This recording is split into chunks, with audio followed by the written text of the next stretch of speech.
के बंडल आपको नजर आ रहे होंगे, 500 के नोट हैं। अब बंडल में देखिए, आप गिनते रहिए, सिर्फ ये आपको अंबार नजर आ रहा होगा।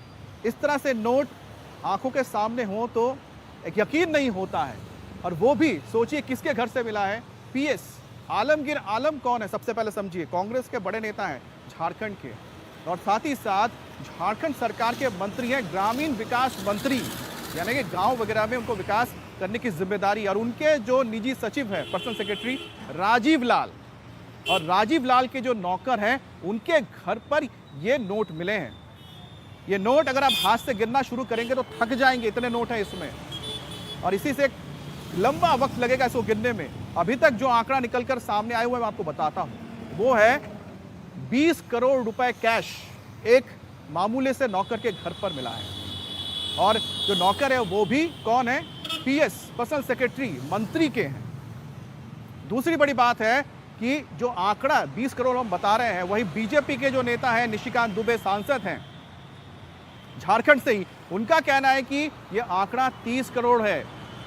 ट्वीट किया उन्होंने, जब इंडिया टीवी से बातचीत हुई तो उन्होंने कहा कि अभी तो रुकिए, ये आंकड़ा 30 नहीं, 30 को भी पार करेगा और 50 करोड़ तक जाएगा। तो अब मैं आपको बताता हूं कि अभी जो आंकड़ा है, देखिए जैसा कि कहा था, ये आंकड़ा बदल गया है, अब 30 हो चुका है आंकड़ा। तो 30 करोड़ रुपए कैश मिले हैं।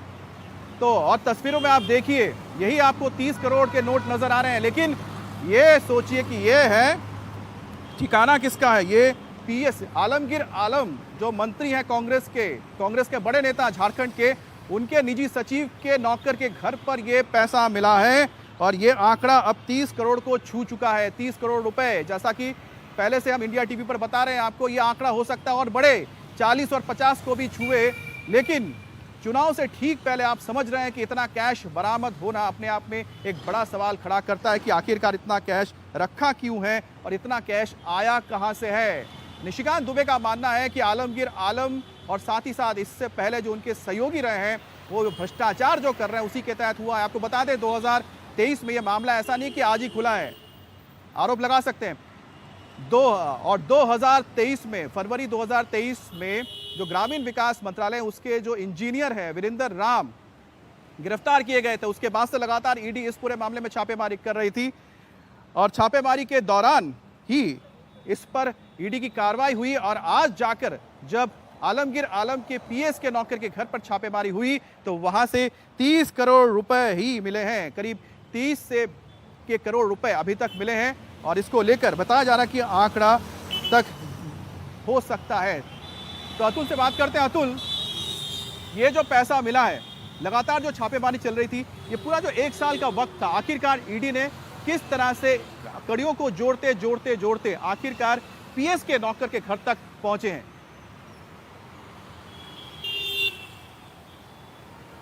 देखिए अमित, ये पूरी इन्वेस्टिगेशन जो है वो पिछले साल 2023 में शुरू हुई थी, और फरवरी 2023 के अंदर जो वीरेंद्र राम है उनको गिरफ्तार किया गया था। वीरेंद्र राम कौन है? ये चीफ इंजीनियर है, और इनके ऊपर आरोप ये है कि जो ग्रामीण इलाके हैं उनमें जो सड़क निर्माण का काम होता था, उसमें जो टेंडर की जो पूरी एक तरीके से जो टेंडर दिए जाते थे, उसमें जो कमीशन है वो इसको मिलता था वीरेंद्र राम को। तो उसके अंदर ईडी ने पूछताछ के बाद वीरेंद्र राम की गिरफ्तारी की थी। कई करोड़ों रुपए की प्रॉपर्टीज जो है वो वीरेंद्र राम की अटैच की गई थी, और ईडी को शक इस बात का है कि 10,000 करोड़ रुपए के टेंडर जो है वो इस दौरान अलॉट किए गए, और इसका मोटा कमीशन जो है वो मंत्री जी के पास पहुंचा। मंत्री जी पैसा तो नहीं रख सकते अपने पास, तो उन्होंने पीएस के नौकर, और आप यकीन मानिए अमित, अभी इसके अलावा और भी कई ऐसे ठिकाने हैं जहां पर ईडी की रेड्स चल रही है। ईडी का कहना है कि थोड़ा इंतजार करना होगा, अभी तो यहाँ पर कैश जो है वो गिना जा रहा है, और भी कई ठिकाने हैं वहां पर भी कैश मिल सकता है, जिसके लिए ईडी जो है वो लगातार रेड्स की जा रही है। ये फरवरी 2023 का मामला है जब वीरेंद्र राम की गिरफ्तारी की गई थी, लेकिन लगातार पीएमएलए का केस रजिस्टर उस समय किया गया था, करोड़ों रुपए की प्रॉपर्टी जो है वो अटैच की गई थी, और उसी को लिंक बनाकर, क्योंकि जो कमीशन होता है वो ईडी के ऑफिसर का कहना है कि वो उनको जानकारी थी कि वो ऊपर तक जाता है। लेकिन सबसे बड़ा चैलेंज ये होता है अमित यहाँ पर कि जो कैश जहाँ पर रखा हुआ है उसको उसको रिकवर करना, उसके लिए लगातार ईडी की जो टीम है वो अपने सोर्सेज के हवाले से लगातार इसके लिए काम कर रही थी।